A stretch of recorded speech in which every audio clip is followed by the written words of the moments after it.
नमस्कार बंधुरा एसएस दास किचेने आमी सुमिता आज निये एसेछि नतून एकटा रेसिपि।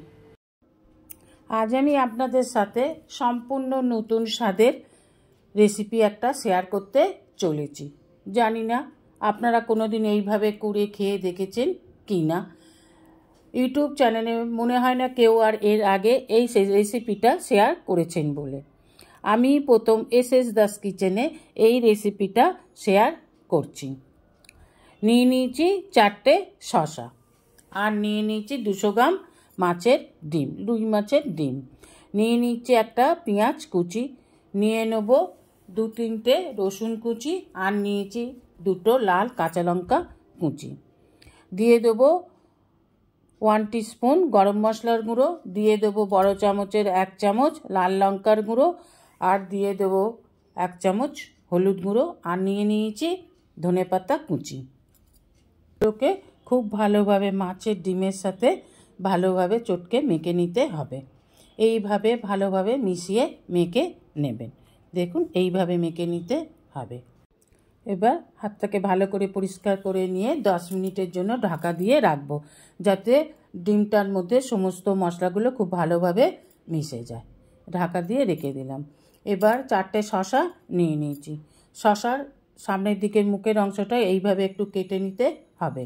এবার একটা চামচে দিয়ে এই শসার ভিতরের অংশটাকে দানাগুলোকে বার করে নেব। ঘুরিয়ে ঘুরিয়ে চামচে দিয়ে ঘুরিয়ে ঘুরিয়ে দানাগুলোকে বার করে নিন, একটু যেন ভেতরে না থাকে। যতটা সম্ভব হবে চামচে দিয়ে এইভাবে বার করে নেব।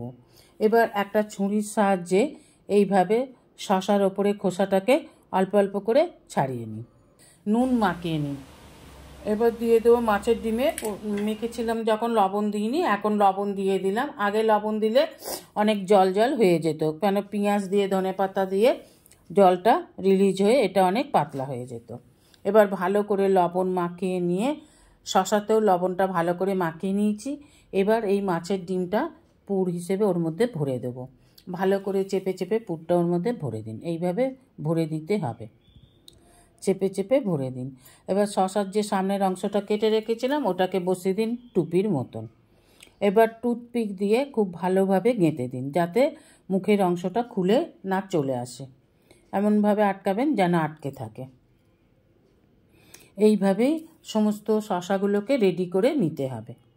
আমি যে 4টে শসা নিয়েছি, 4টে শসার মধ্যেই যতটা ডিম হবে সেইভাবে পুর দিয়ে ভরে নেব। এবার ওভেনে কড়া বসিয়ে দিয়ে দেবো সাদা তেল। তেল গরম হয়ে গেলে এবার এক একটা করে শসা এর মধ্যে এইভাবে ছেড়ে দেব। এখানে আমি 4টে শসা দেখিয়েছি, কিন্তু ডিমটা কম হয়ে গেছে, আমি 3টে শসাতেই করেছি। এবার ওপর দিকে ভালো করে এইভাবে বারবার ঘুরিয়ে ঘুরিয়ে এইভাবে তেলের দিকে করে এইভাবে ঘুরিয়ে ঘুরিয়ে ভেজে নিতে হবে। ভালোভাবে ভাজতে হবে মিডিয়াম টু লো ফ্লেমে। হাই ফ্লেমে ভাজলে খুব তাড়াতাড়ি লাল হয়ে যাবে, ভেতরের ডিমটা কাঁচা থেকে যাবে। তাই ঘুরিয়ে ঘুরিয়ে বেশ ডিপ লাল করেই ভেজে নিতে হবে। দেখুন আমি একেবারে লাল লাল করেই ভেজে নিচ্ছি। এবার ভাজা হয়ে গেছে, দেখুন এইভাবে একেবারে লাল করে ভেজে আমি তুলে নিলাম। এইভাবে লাল করে ভেজে তুলে নিতে হবে। তাহলে কি হবে দেখুন কি সুন্দর লাগছে, একদম লাল করে তুলে নিয়েছি। এবার ঠান্ডা হয়ে যেতে টুথপিকগুলো খুলে নিন। সবকটা থেকে টুথপিক খুলে নিতে হবে। খুলে নিলাম। দেখুন দেখতে কত সুন্দর লাগছে, খেতেও খুব মজাদার হয়েছে। এইভাবে করে খেয়ে দেখবেন। আমি আপনাদের একটা কেটে দেখিয়ে দিচ্ছি কীরকম হয়েছে। দেখুন এইভাবে একটা ছুরি দিয়ে এবার পিস পিস করে গোল গোল করে কেটে নিন। দেখুন ভেতরটা কি সুন্দর দেখা যাচ্ছে। এইভাবে গোল গোল করে কেটে নিয়ে পরিবেশন করুন। বলে রাখি বন্ধুরা, যেসব বন্ধুরা আমার চ্যানেলটিকে সাবস্ক্রাইব করে আমার পরিবারের সদস্য হয়েছেন তাদের অসংখ্য ধন্যবাদ।